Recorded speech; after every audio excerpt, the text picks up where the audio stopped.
A lot of questions about the Niners and their quarterback situation, but that also extends down to the wide receiving targets.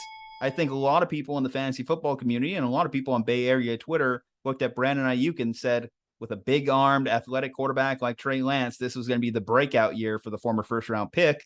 Now with Jimmy Garoppolo back, well, the Niners think it might be a quarterback upgrade. If you look at the reports from Mike Silver and others that may be in that locker room, the question is he an upgrade for Brandon Aiyuk specifically? Andrew, how do you feel about this situation?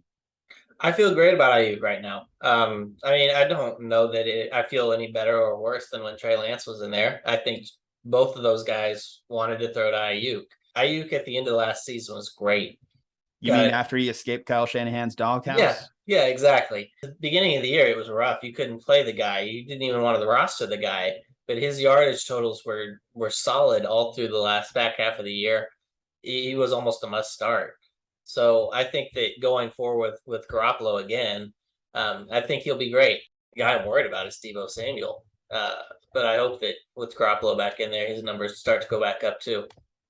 I think with Garoppolo back in there, and we're starting to see Deebo get a little bit more rushing attempts per game than he did start last year with, which maybe that's a good thing for him because he did built in incentives into his contract, rushing yard incentives. With Garoppolo back in there, we're going to see a lot of short screens and things at the line of scrimmage for Deebo to get the ball in his hands. We saw that there was a misconnection with Lance in training camp, and I think that's led to a lot of the reports of Aiyuk having more of a chemistry with Lance, which led to the breakout conversation. You talk about 2021, how he finished last year, week 18, 10.7 fantasy points, 9.4 the previous week, 10 the previous week before that. Had a dud, 3.6, 12.6. But, 3 out of the last 5 performances, he had over 10 fantasy points per game. So there was something to be happy about there.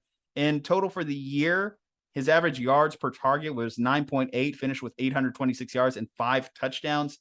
Through this short season, he has 0 touchdowns and 11 targets. So he hasn't been used a terrible amount. You could look at that game against the Seahawks and say the Niners controlled it the entire way. So was there really much of a pressing need to get Aiyuk involved in that offense? Probably not. However, this week, you look at their opponent, what it's going to take to beat Denver. Denver's offense has looked lethargic, but I always fear Russell Wilson when he faces the Niners. He has a 17-4 career record against them for a reason. One good thing, though, Aiyuk doesn't have to worry about Russell Wilson. He has to worry about who's going against him at the cornerback position, and he might not have one of the league's best corners out there Sunday night.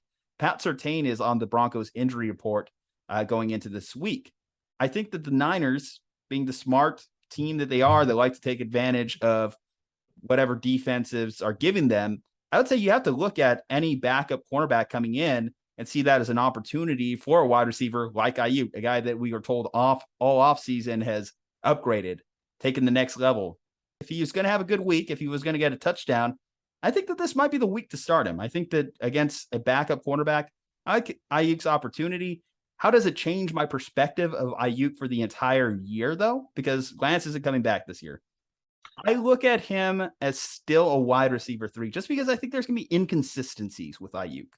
I don't think that he's going to be a surefire dominant guy. And even if he is, you have to compete for targets in a low volume passing offense with Kittle and Deebo, and they like to work in the running backs.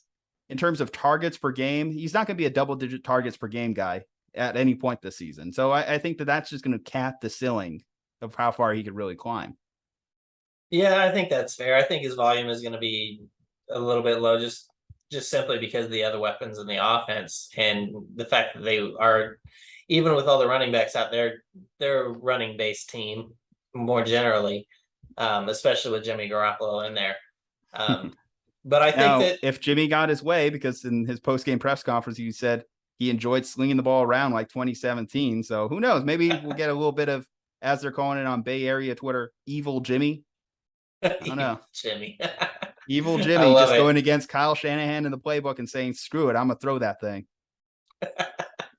No, I think Jimmy Garoppolo is a fun quarterback. I think that Aiyuk and Deebo Samuel both could have good years right now. It'll be interesting to see. Obviously, they've been planning for Trey Lance all year, so to be forced into a Jimmy Garoppolo year, it's going to change some things up. Who knows what we'll see? But I think the future is bright for Aiyuk and for Deebo Samuel this year.